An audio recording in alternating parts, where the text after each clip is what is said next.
गावी. तर मी असा प्रश्न करते की तसं उलट का नाही होऊ. बरोबर आहे. बरोबर आहे. कारण मुळात इंग्रजीचं जे हे मार्केटिंग झालेलं आहे की ती जागतिक भाषा आहे. ती जागतिक भाषा आहे का? तर मला असं वाटतं की माझा मुलगा मराठी माध्यमात शिकला पूर्णपणे. आता तो पियानिस्ट आहे आणि आता तो 29 वर्षाचा आहे. तर तो माझी मुलं असं जेव्हा म्हणते तेव्हा लोकांना वाटतं की माझी लहान मुलं आहेत. माझी खूप मोठी मुलं आहेत. आता त्याच्यावरून पण ट्रोल करू शकतात लोक, अहो तुमचा मुलगा 29 वर्षाचा आहे तर त्यांच्या कहाण्या नका सांगू असंही म्हणतात. पण तो जेव्हा लंडन स्कूल ऑफ म्युझिकच्या परीक्षा देत होता पियानोच्या, तेव्हा त्याचा परीक्षक म्हणून ऑस्ट्रियाचा एक माणूस आला. तो एक अवाक्षर इंग्रजीत बोलला नाही. माझा मुलगा तर मराठी माध्यमातला होता आणि तो तेव्हा 6वीत होता. त्याच्यामुळे तो काही इतका फ्लुएंट नव्हता इंग्लिश बोलण्यामध्ये. आणि तरी त्यांची परीक्षा झाली, सुंदर परीक्षा झाली. त्या माणसाला नीरजचं म्हणणं थ्रू म्युझिक इतकं कळलं की त्यांनी नीरजला असं सांगितलं की तू पुढची ग्रेड न देता तुला त्याच्या पुढच्या ग्रेडमध्ये आम्ही प्रवेश देतोय. तर मी नीरजला म्हटलं की हे तुमचं डिस्कशन कसं झालं, कारण तो इंग्रजी बोलत नाही, तू इंग्रजी बोलत नाहीस. तर तो मला, मी मराठीत बोलत होतो, तो त्याच्या नेटिव्ह भाषेमध्ये बोलत होतो आणि we were speaking through music. क्या बात आहे. हां, तर म्हणजे संवाद भाषेशिवायही त्यांचा झाला. त्याच्यासाठी संगीत हे सुद्धा माध्यम ठरलं. ह्या अशा बऱ्याच गोष्टी आहेत. आता ही गोष्ट मी काय विकायला नेमकी वापरू, की इंग्रजी काही इतकी महत्वाची नाही ह्याच्यासाठी मी वापरू शकते. अरे भाषाच महत्वाची नाही आहे संवादासाठी, म्युझिक मधून सुद्धा संवाद होऊ शकतो. मग कशाला पण आपण हे करू शकतो. मग कशाला त्यांना बोलतील. हा, पण ते संगीत पण नाही करणार असं वाटतंय. त्यांच्या एकूण आविर्भावावरून ते जास्तीत जास्त पिंका टाकतील त्यांच्या तंबाखूच्या, असं त्यांच्या सगळ्यांच्या तोंडावरून मला वाटत होतं. हल्ली माझं फार लक्ष जातं लोकांच्या दातांकडे आणि गुटखा खाणाऱ्या लोकांच्या क्लोजअप्सकडे. त्याच्यामुळे ते दिसले मला त्यांचे क्लोजअप्स नसून सुद्धा. हा खूप मराठीतला काय सार्कॅझमचा उच्च बिंदू असं मी म्हणतो. इथं तुम्ही मराठीचा सांगितलं ना, आपल्या गप्पा सुरू होण्याच्या आधीच मी असं म्हटलं होतं की टू द पॉइंट मला कदाचित बोलता येणार नाही, मी फारच फापट पसारा असं. पण मी जर कधीतरी असा कार्यक्रम केला तर फापट पसारा विथ चिन्मयी सुमित असं करायला लागेल आपल्याला.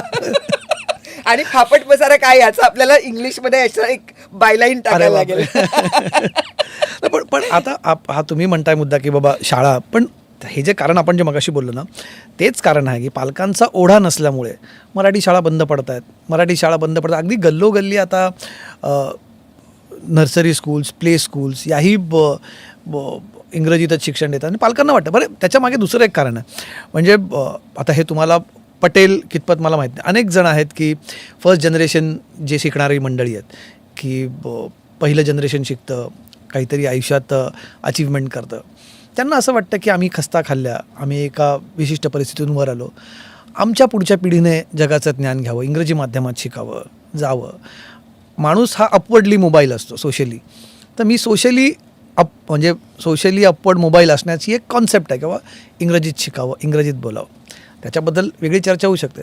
पण त्यांना असं वाटतं गैर तरी काय आहे की माझ्या मुलांनी शिकावं इंग्रजी माध्यमात, चांगल्या त्यांच्या संकल्पनेतील चांगल्या लोकांसोबत उठबस मुलांची असावी. हे गैर वाटतं? मग नाही, गैर नाही आहे. मला असं होतं की आपण म्हणजे जर कुठल्या वर्गाचं असं म्हणजे अंबानींच्या मुलांनी शिकावं मराठी माध्यमाच्या शाळेत येऊन असं मी म्हणेन का, तर मला नाही माहिती. कारण मला त्यांच्याबद्दल काही म्हणायचा अधिकार आहे असंच मला वाटत नाही आणि माझं म्हणणं त्यांच्यापर्यंत पोचणार पण नाही, ते कधी माझ्यापर्यंत पोचणार नाही. त्याच्यामध्ये त्याच्याबद्दल मी नाही बोलत, मी माझ्या वर्गातल्या लोकांबद्दल बोलते.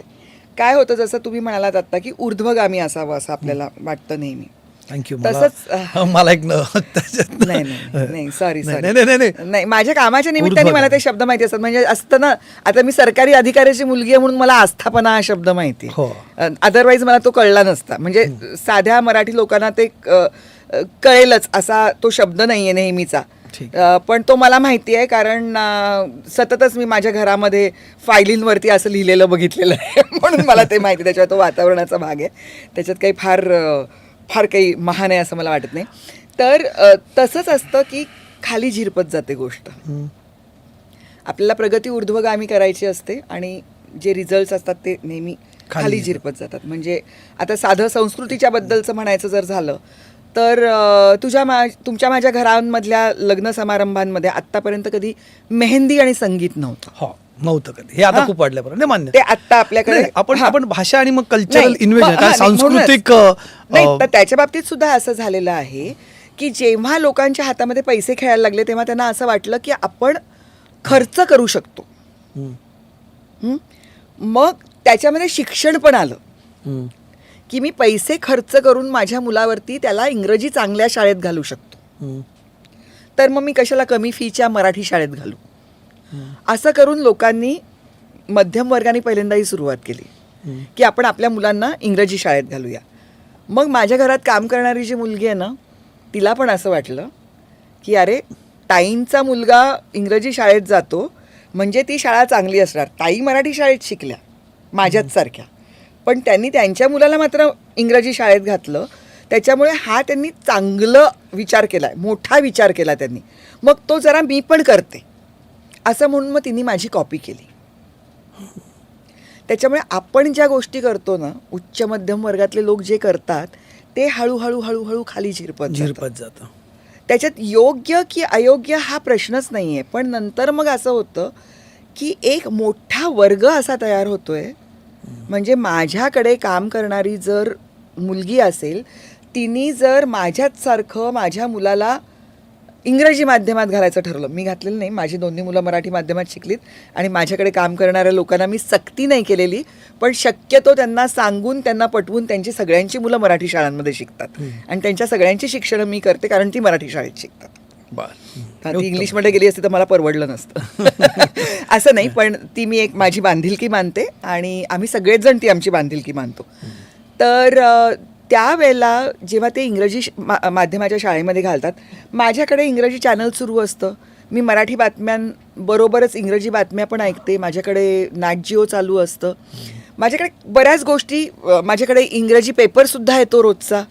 टाइम्स असतो माझ्या टेबलावरती. त्याच्यामुळे माझ्या मुलांना इंग्रजी माध्यमात शिकणं खूप कठीण कदाचित जाणार नाही. पण माझ्या मोलकर्णीची मुलं जेव्हा इंग्रजी माध्यमाच्या शाळेमध्ये जातात तेव्हा नर्सरीपासून त्यांना ट्युशन लावायला लागते आणि त्याच्यामध्ये ड्रॉपआउट्सची संख्या खूप मोठी आहे. ड्रॉपआउट्स होतात त्याच्यानंतर ते काय करतात, ते ना धड इथले राहतात ते ना धड तिथले राहतात आणि मग त्यांच्यामध्ये जो काही एक विखार उत्पन्न होतो ॲडजस्टमेंट न झाल्यामुळे एक न्यूनगंड तयार होतो. न्यूनगंड तयार, कारण ते कुठेच दे डोंट बिलॉंग एनिवेअर. त्यांना कळतच नाही. मला ना तुम्ही एक मुद्दा मगाशी उपस्थित केला तो मला जास्त महत्त्वाचा वाटतं की भाषा जी सक्ती नसेल तर भाषा हळूहळू अदृश्य व्हायला लागते ना. तर तुम्ही जे मगाशी म्हटलात ना की मराठी लग्नांमध्ये मेहंदी आणि संगीत हे सगळं सुरू झालं आहे, ती भाषा मागे मागे जशी सरकायला लागते, हटायला लागते ना, तसं हे सांस्कृतिक आक्रमण सुरू होतं. हे मराठी संस्कृतीवरती मला जास्त त्याच्याबद्दल काळजी कदाचित वाटते की जशी भाषा जाईल तसं मराठी संस्कृतीवरती होणारं आक्रमण. आपल्याकडे अनेक मराठी सण सुरू झाले आहेत. तुम्ही पूर्वीच्या औरंगाबाद आताच्या छत्रपती संभाजीनगरमधून येतात, मी नाशिकमध्ये असतो. आमच्याकडे धुळवडीला कधी होळी खेळली जायची नाही, आमच्याकडे रंगपंचमी असायची. पण मुंबईत आल्यापासून मी रंगपंचमी हा सण माझ्या आयुष्यातनं वजा झालेला आहे.